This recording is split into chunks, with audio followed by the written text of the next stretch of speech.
පොඩ්ඩක් නවතින්න. ඔයාගේ ඇසල තාම තියෙන්නේ අතුරු ගතියක්. මං හිතන්නේ ඒ නාගවිෂ නිසා. ඔයා දෙන්න ආර්යයන් ඉස්සරහට ගියොත් එයාට සැකහිතේ. මම ගිහින් එයාව කාමරයට එක්කන් එන්නම්. ඔයා ගිහින් මොන හොඳගෙන ඉන්න. අනන්‍ය මම ආවා. ඔයා නැතුව මම ගත කරපු හැම තත්පරයක්ම අවුරුද්දක ඉගෙනනා. මෙන්න බලන්න මම ඔයාලට මොනවද කියනවාද කියලා. ඔය තෑගි පස්සේ දෙන්න ආර්යයන්. ඔයාට ඕන වෙලාව යනවා, ඕන වෙලාවට එනවා. මම මේ ගෙදර තනියම කොච්චර බයෙන් හිටියද කියලා දන්නවද? ඔයාට මගේ හැකියාවෙන් කිසිම ගාණක් නැහැ. අනන්‍ය මොකක්ද මේ කියන්නේ? මගේ බිස්නස් එකනේ. අනිකම හැමදාම වලට කෝල් කළා. ඇයි අපච්චර පොඩි දෙයකට කියන්නේ ගන්නේ? පොඩි දෙයක්? මට දැන් මේ ජීවිතේ ඇතේලා තියෙන ආර්යයන්. ඔයා හැමදාම තාත්තගේ වැඩයි බිස්නස් වැඩයි පස්සේ දුවනවා. මම මේකද හිරකාරියක් වෙයි. මීට වඩා නිදහසක් ඕනේ මට.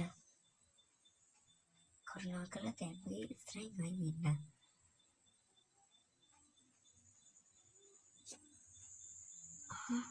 ආර්යයන් ඔයා ආවද?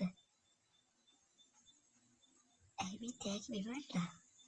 ඔයාගේ මොන අතුරුත් වෙලා වගේ. රගපාන්න එපා අනන්‍ය. දැන් මට හැමදේම කියලා තෑගි පින් ගහලා ආයෙත් ඇවිත් මොකුත් වෙන්නේ නැහැ වගේ අහනවා.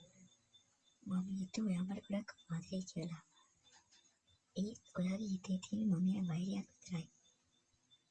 ආර්යයන් මම බුත් කරේ නැහැ. මම දැන්නේ ඔයාව දැක්කේ. ඔයා මොනවද මේ කියන්නේ? මට ඇති අනන්‍ය. මට තවදුරටත් මේ වහන්න ඕනේ නැහැ. මට ටිකක් තනියම ඉන්න දෙන්න.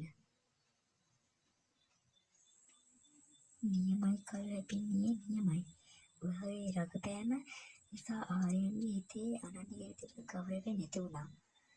දැන් ආර්යයන් හිතන්නේ අනන්‍යයට පිස්සු වැදිලා කියලා.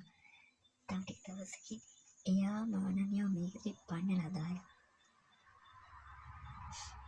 මට සමාවෙන්න අනන්‍ය. ඔයාට ආර්යයන් එක්ක සතුටින් ඉන්න දෙනවට වඩා මට වේදනයි. මම මේට වඩා දේවල් කරනවා එයාව මගේ කරගන්න.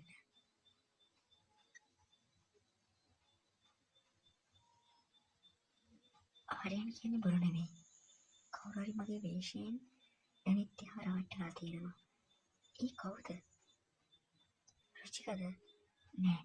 එයා මගේ සහෝදරිය. එයා මට මෙහෙම කරන්නේ නෑ. එහෙනම් මේ ගෙදර තව කවුරු හරි ඉන්නවා. මායාපලේ දන්න කෙනෙක්.